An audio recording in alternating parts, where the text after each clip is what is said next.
Esos años iniciales de la vida de Atahualpa, ¿cómo fueron? ¿Duros, difíciles? Hermosos. Hermosos. Hermosos. Yo tuve la infancia más hermosa del mundo.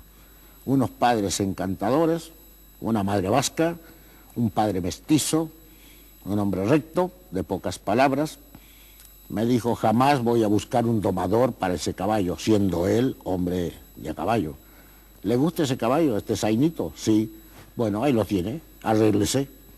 Arréglese, quiere decir, dese golpes. Y mi hermano decía, no, es para mí. Y nos dábamos golpes. El que se daba menos golpes, el dueño del caballo. Así. Hicimos la escuela primaria, en un pueblo donde había 4 grados, hasta el 4º grado, nada más. Y lo demás era pampa, soledad, caballos, vacas. No había reloj. La iglesia de nuestro pueblo, una pequeña parroquia, tenía un cura que se llamaba Rosáins, el padre Rosáins, catalán. Apareció por ahí un joven sacerdote, violinista. Me mandaron a estudiar violín con el padre Rosáins. Estudié 1 año y medio y un día me descubrió que estaba tocando música folclórica en el violín, cosa que él no podía admitir. Yo tenía que tocar el método de Fontova, ¿no?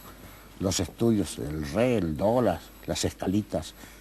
Y yo estaba ya tocando dancitas y melodías de la pampa. Entonces me dio un mamporro y me dijo, vete, ¿no? Y nunca más dejé el violín. Y un día se perdió el cura, luego lo cambiaron de parroquia y me quedé sin maestro, sin violín, sin eso. Y alguna otra vez apareció un amigo de mi padre, don Bautista Almirón, ya serio hombre hablando musicalmente, un serio guitarrista, un hombre que había estudiado seriamente Tárrega, Sors, la cosa clásica. Fue el que me colocó las manos en la guitarra, que me enseñó cómo se debe poner las manos en la guitarra, cosa que después olvidé, pero en aquel tiempo la aprendí. Y empecé a estudiar guitarra con Bautista Almirón y a descubrir un horizonte. Yo que tocaba ásperos asuntos de la pampa, pequeñas danzas como el triunfo, el gato, el marote, el malambo, cosas agrestes y un poco salvaje con ruido de espuelas y galope de caballos, descubrí que la guitarra tenía otro mundo, otro horizonte, otro universo. Lo descubrí por el maestro Almirón, cuando escuchaba Albéniz, Granados, Mozart, Bach, Scarlatti. Yo decía, ¿qué pasa con esto? ¿Qué es esto? Este es un mundo que yo no conocía. Me deslumbró extraordinariamente, sin abandonar por eso lo que los peones tocaban en los galpones cuando juntaban el maíz para mandar a los vagones y llenar los sacos, que nosotros llamamos bolsas, acá le llaman sacos, de maíz en los vagones, el maíz, el trigo, la cebada, porque era una pampa de cereal, de ganado, de caballos, de vacas y cereales. Que eran fincas muy grandes, de enorme extensión, supongo. Enorme. ¿Todavía siguen siendo? Sí, ocupan toda la provincia de Buenos Aires y un poco más. No sé quién dijo alguna vez, la pampa nuestra es tan grande, tan extensa, que Tata Dios tuvo que ponerle un horizonte, como diciendo, aquí nomás, pare, y le inventó un mar. Porque si no le inventa el mar, hasta la Antártida llegamos, siendo pampa. ¿Y qué pampa? ¿Y qué gente? Muchas vacas, 72 millones de vacas en aquel tiempo, pastando con una hierba tan alta que apenas habían los pitones de las vacas. La vaca nuestra no es vaca que anda buscando alimento, con estar ahí nomás se alimenta. Vale decir, no se gasta, no crea músculo fuerte, engorda, en 3 metros cuadrados engorda, sin alejarse para buscar su alimento. De ahí su buena carne, además muy buena pastura. Y donde hay vacas tiene que haber quien los cuide, pastores, de a caballo. Reseros. Claro, de ahí viene el gaucho. Gaucho viene de gaudio, de gauderio, cuidador de ganado. El cuidador de ganado. De a caballo de Isabel. de a caballo divisaban. Cuando anochece en la pampa, ¿qué hacen toda esa gente? Los gauchos, los reseros, los pastores. Bueno, el que no está demasiado cansado, generalmente por orgullo, que eso es un privilegio muy, muy de la pampa y tal vez heredado de aquí, de la vieja España. El hombre esconde su cansancio, lo disfraza o lo adorna. Entonces, en el galpón de los peones se juntan 30 hombres, cuidan mucho su caballo, quieren mucho su caballo, lo bañan, le quitan el sudor con el revés del puñal, no con el filo, con el revés del puñal, le van quitando el sudor con el agua mientras lo baña y lo sueltan a pastar y lo miran un rato y recién entran después al real, que llamamos, en aquel tiempo se llamaba el real, donde había un fogón, carne asada, no faltaba.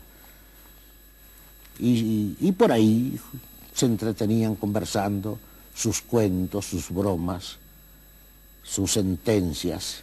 Había viejos sabios, viejos maestros, generalmente analfabetos, no sabían leer ni escribir, pero tenían aquello que alguien dijo alguna vez, tenían cultura en la sangre.